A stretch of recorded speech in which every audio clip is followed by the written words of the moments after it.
I never thought my life would change so dramatically at a backyard barbecue party. My name's Jason Miller, and back then, I was just your average 25-year-old guy in suburban Connecticut. Life was pretty straightforward. I'd served my time in the Army as a technician, and now I was working for a company that specialized in industrial equipment installation. It wasn't glamorous, but it paid the bills and I enjoyed working with my hands. That Saturday, the one that would change everything, started like any other weekend. My buddy Mike had invited me to his famous summer barbecue, promising the usual mix of cold beer, grilled steaks, and mutual friends. What he didn't mention was that his girlfriend had invited some of her upscale friends from the other side of town. That's when I first saw her, Sarah Williams. She was standing by the drinks table, looking somewhat out of place in her designer sundress among the paper plates and plastic cups. I'd seen her around town before, usually at her family's high-end boutique where all the wealthy locals shopped. She always struck me as untouchable, not just because of her beauty, but because of the invisible barrier between our social circles. Her family owned half the retail properties downtown, while I fixed machines for a living. Plus, everyone knew she was dating Brandon Parker, whose father owned the biggest car dealership in 3 counties. But something was different that day. Maybe it was the casual atmosphere of the barbecue, or maybe it was the way she kept glancing around like she was looking for an escape route. I noticed she wasn't wearing her usual polished smile, and Brandon was nowhere to be seen. After my third beer, I found myself walking over to her, drawn by some force I couldn't explain. "You look like you could use a rescue," I said, offering her a fresh drink. She looked at me with those striking green eyes and actually smiled. Not the practiced retail smile I'd seen before, but something genuine. "Is it that obvious?" She laughed. "I'm Sarah, Jason Miller. And yeah, it's pretty obvious you'd rather be anywhere else right now." "It's not that," she sighed. I'm not really in a party mood today." That's when I heard the country music starting up from Mike's speakers. Without thinking, I held out my hand. "Want to dance? Might help with that mood." I expected her to laugh it off or politely decline. Instead, she took my hand. We danced to 3 songs straight, and I discovered Sarah Williams was full of surprises. She knew every word to every country song that played, and she could two-step better than any of the regulars at the local country bar. "Didn't expect a boutique owner's daughter to know her way around country music," I teased. "There's a lot you probably don't expect about me," she shot back with a grin. We ended up talking for hours. She told me about growing up in the family business, about her secret dream of opening a small photography studio. I shared stories from my time in the Army, making her laugh with tales of misadventures during basic training. The sun was setting when Brandon Parker showed up, clearly drunk and looking for trouble. "Sarah," he shouted across the yard. "What the hell are you doing with this grease monkey?" I felt her tense beside me, but before either of us could respond, Brandon was stumbling toward us. "You think you can just dance with my girl?" He slurred, taking a wild swing at me. Years of military training kicked in. I sidestepped his punch easily, caught his arm, and used his own momentum to sit him down firmly on the grass. "I think you need to sleep it off, buddy," I said calmly. Brandon tried to get up for round 2, but Mike and a couple other guys stepped in to escort him out. I turned to Sarah, expecting to find her embarrassed or angry. Instead, she was looking at me with something like admiration. "That was impressive," she said. "Most guys would have hit him back. Violence usually just makes things worse." I shrugged. "Learned that in the Army." "Would you?" She hesitated, then seemed to make up her mind. "Would you like to get coffee sometime?" That coffee date turned into dinner. Dinner turned into weekend hikes. Before I knew it, we were spending every free moment together. Sarah was nothing like I'd imagined. Despite her privileged background, she was down to earth and hardworking. She genuinely cared about her family's business and their employees. She loved photography, country music, and could out-hike me on mountain trails.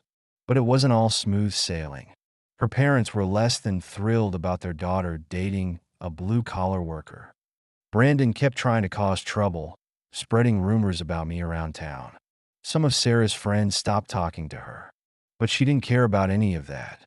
"They don't know you," she'd say. "They don't see what I see." 3 months after we started dating, I got an opportunity to install some equipment in Hawaii. The job would take 2 weeks, and the company was willing to cover a hotel room. On impulse, I asked Sarah to come with me. To my surprise, she said yes. Those 2 weeks in Hawaii changed everything. We spent our days exploring hidden beaches and hiking volcanic trails. At night, we'd sit on our hotel balcony, planning our future together. It was on our last night there, watching the sunset from a secluded beach, that I knew I wanted to spend my life with her. "I love you," I said simply, holding her close. She turned to face me, sand clinging to her sundress, hair wild from the ocean breeze. "I love you too, Jason Miller," she whispered. More than I ever thought possible. When we got back home, things moved quickly. We moved in together, despite her parents' objections. 6 months later, I proposed during a hiking trip to her favorite mountain trail. She said yes before I could even finish as king. Our wedding was a perfect blend of both our worlds. We held it at her parents' country club, but with a distinctly country vibe. Even her parents had to admit we made a striking couple. Sarah in her elegant white dress, me in my dress uniform. The first few years of marriage were like a dream. We bought a small house in a nice neighborhood. Sarah continued working at the boutique while pursuing photography on the side. I got promoted to project manager at work. When Tommy was born, followed by Emma 15 months later, our happiness felt complete. We were the couple our friends envied, still in love, successful enough to be comfortable, with 2 beautiful kids. For 10 years, everything was perfect. Then suddenly it wasn't. Looking back, I should have seen the signs. Sarah became distant, distracted. She stopped sharing details about her day. Our passionate love life dwindled to occasional, mechanical encounters. At first, I told myself it was just stress, or the natural evolution of a long-term marriage. But as weeks turned into months, I couldn't ignore the changes anymore. She stopped looking me in the eye during conversations. She kept her phone close and password protected. She worked late more often, citing inventory or staff meetings. All the classic signs of an affair were there, taunting me. I tried talking to her about it. "Is everything okay?" I'd ask. "You seem distant lately." "I'm fine," she'd say, not meeting my eyes. "Just tired." But I knew my wife. This wasn't just tiredness. This was something else entirely. And, as much as it killed me to admit it, I was starting to suspect the worst. The woman I loved, the mother of my children, might be cheating on me. The thought kept me up at night, tossing and turning while she slept soundly beside me. Or pretended to sleep. I couldn't tell anymore. Everything I thought I knew about our marriage was suddenly uncertain. And the worst part was, I had no idea what to do about it. I started doing something I never thought I'd do, investigating my own wife. I checked her phone bills when she wasn't looking, searched through her emails when she left her laptop open, even drove by the boutique after hours to see if her car was really there. Nothing seemed suspicious, which somehow made it worse. If she was cheating, she was being incredibly careful about it. Then came my business trip to Nashville. The company needed someone to oversee a major installation at a new manufacturing plant. It should have been a routine 4-day job. Instead, it became the biggest mistake of my life. I met Amy at the hotel bar on my second night there. She was beautiful, lonely, and going through her own marital problems. We talked for hours about our troubled marriages. She told me about catching her husband with her best friend. I shared my fears about Sarah's growing distance. One drink led to another, then to her hotel room. "I'd like tea." Oh, say I was drunk, that I wasn't thinking clearly. But the truth is, I knew exactly what I was doing. I was hurt, angry, and feeling rejected by the woman I loved. Amy was there, understanding, offering comfort in all the wrong ways. The next morning, I felt sick with guilt. I left before she woke up, changed my hotel, and threw myself into work. When I got home, Sarah was exactly the same, distant, distracted, keeping secrets. But now I was the one with something to hide. The guilt ate at me every day. Every time I looked at our kids, I felt like a fraud. Every time Sarah gave me one of her now rare smiles, I wanted to confess everything.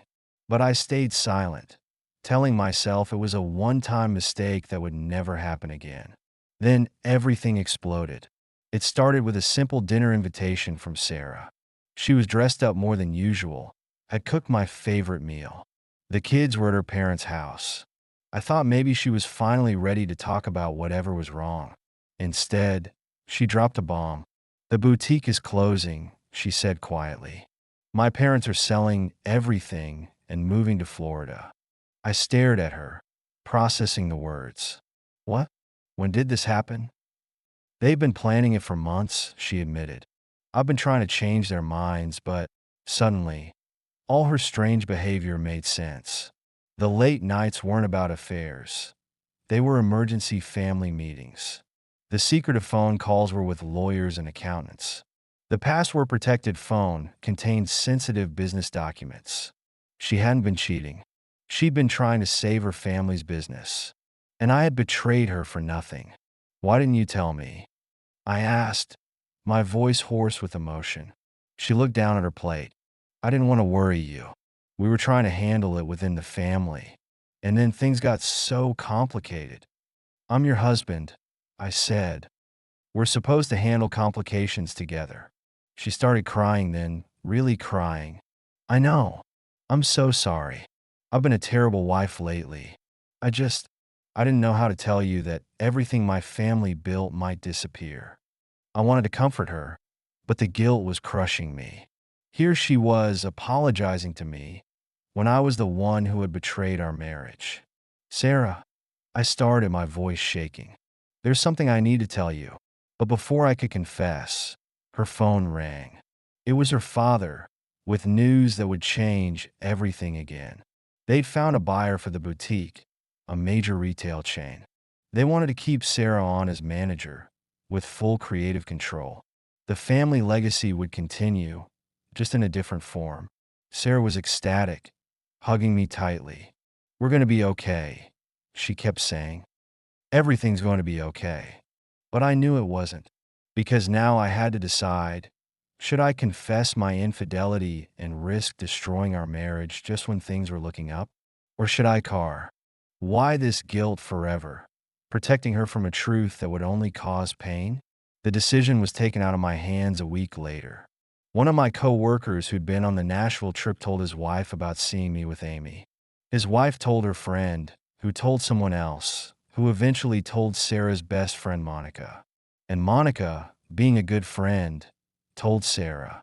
I came home one day to find Sarah sitting in our darkened living room, waiting for me. "Tell me about Nashville," she said quietly. Her voice was steady, but I could see her hands shaking. In that moment, I knew I had only one choice. The whole truth, no matter the consequences. So I told her everything. About my suspicions of her cheating. About meeting Amy. About my one terrible mistake. When I finished, the silence was deafening. "Get out," she finally said. "Sarah, please, get out of my house. Now." I spent that night at a hotel, wondering if I just lost everything that mattered. The next morning, Monica called me. "She's devastated," she said. "But she's also confused. She keeps saying she doesn't understand why you didn't just talk to her." I tried. I protested. "No," Monica corrected me. "You asked if she was okay. You never told her what you were really thinking." She was right, of course. I'd been so afraid of hearing the truth about Sarah's distance that I'd created a worst-case scenario in my head. And then I'd acted on it, destroying the trust we'd built over 10 years. For the next week, I only saw our kids during scheduled visits. Sarah wouldn't speak to me directly, communicating only through texts about the children. I threw myself into work, trying to ignore the emptiness of my hotel room, trying not to think about how I'd ruined everything. Then, late one night, Sarah called. "Can you come over?" she asked. "We need to talk." I drove to our house with my heart in my throat. The porch light was on, just like all those nights I come home from late shifts. But everything was different now. Sarah was waiting in the kitchen, 2 cups of coffee on the table. She looked tired, but somehow determined. "I've been doing a lot of thinking," she said as I sat down. "Before you say anything else," I interrupted, "I need you to know how sorry I am." "I know you are," she said softly. "That's part of what makes this so hard." She took a deep breath. "I talked to Monica about everything, about how we stopped really talking to each other, about how I kept the boutique problems from you, and how you jumped to the worst conclusions. We both messed up, Jason. But what you did," her voice cracked slightly, "what you did broke something between us, and I don't know if it can be fixed." The words hit me like physical blows. "I'll do anything," I said, "whatever it takes to fix this." She looked at me for a long moment. "Would you go to counseling?" "Yes," I said immediately. "Absolutely yes. Even if it means laking about things that make you uncomfortable." "Sarah, I'll talk about anything. Everything. No more secrets." She nodded slowly. "Okay, then here's what's going to happen. You can move back into the guest room. We'll tell the kids you had to work out of town for a while. We'll start counseling next week, and we'll see where it goes from there." It wasn't forgiveness, but it was a chance. More than I deserved, really. The next few months were the hardest of my life. Counseling sessions twice a week, forcing us to confront years of poor communication. Living in the same house, but feeling miles apart. Seeing Sarah every day, but not being able to hold her, kiss her, tell her I loved her. But slowly, very slowly, things started to change. We learned to talk again, really talk, not just about daily logistics. Sarah opened up about her fears of disappointing her family. I shared my insecurities about not being good enough for her. We discovered that we'd both been protecting the other person from our problems. And in doing so, we'd created distance where there should have been intimacy. The breakthrough came unexpectedly, for months after I'd moved back in. I was working late at a job site when Sarah called, panic in her voice. "Jason, I need you to come home right now." "What's wrong? Are the kids okay?" "They're at Mom's. Just please come home." I broke every speed limit getting there. Found Sarah in the kitchen, shaking. "Mark Thompson came by the boutique today," she said. Mark was an old friend of her family, someone I'd always felt uneasy about. "He'd been drinking," said now that the business was changing hands, maybe I should consider other options. My fists clenched automatically. "Did he touch you?" "No," she said quickly. "But he tried. I threatened to call the police and he left. But then he showed up here about an hour ago. Started pounding on the door, yelling things." I was already reaching for my phone to call the police when we heard it. The sound of someone trying to force our back door. What happened next was pure instinct. I moved Sarah behind me, grabbed the baseball, but we kept near the kitchen door. When Mark burst in, drunk and angry, he found himself facing a former soldier who had just about reached his limit. "Get out," I said quietly, "before I do something we'll both regret." He looked at the bat, then at my face. Must have seen something there that scared him, because he backed away quickly. After he was gone, Sarah collapsed against me, and for the first time in months, I held her. She was trembling, but her arms were tight around me. "I was so scared," she whispered. "But then I thought of you, and I knew I'd be safe." "I'll always protect you," I said. "Always." She looked up at me then, really looked at me. "I know," she said. "That's never been our problem, has it?" Our problem was not trusting each other with our fears. That night changed everything. We stayed up talking until dawn, really talking about our fears, our hopes, our mistakes, about how we'd let pride and insecurity damage what we'd built together. "I miss you," she finally said as the sun was coming up. "I miss us." Two simple sentences that meant everything. The road back wasn't easy. We kept going to counseling, learning better ways to communicate. We had to rebuild trust one day at a time, but we did it together. 6 months after the Mark incident, Sarah asked me to move back into our bedroom. A year after my terrible mistake in Nashville, we renewed our vows.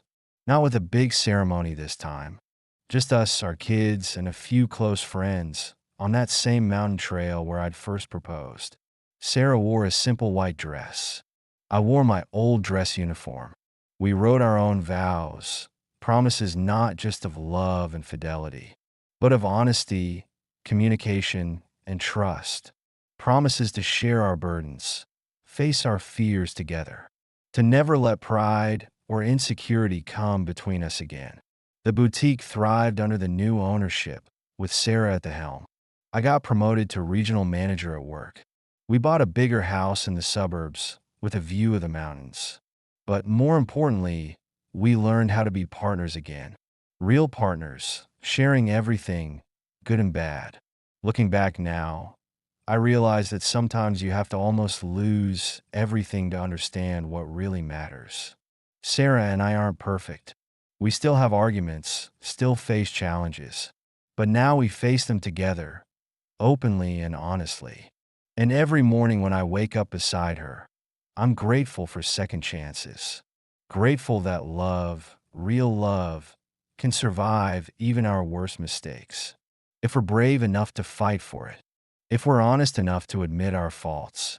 And if we're lucky enough to find someone worth fighting for. And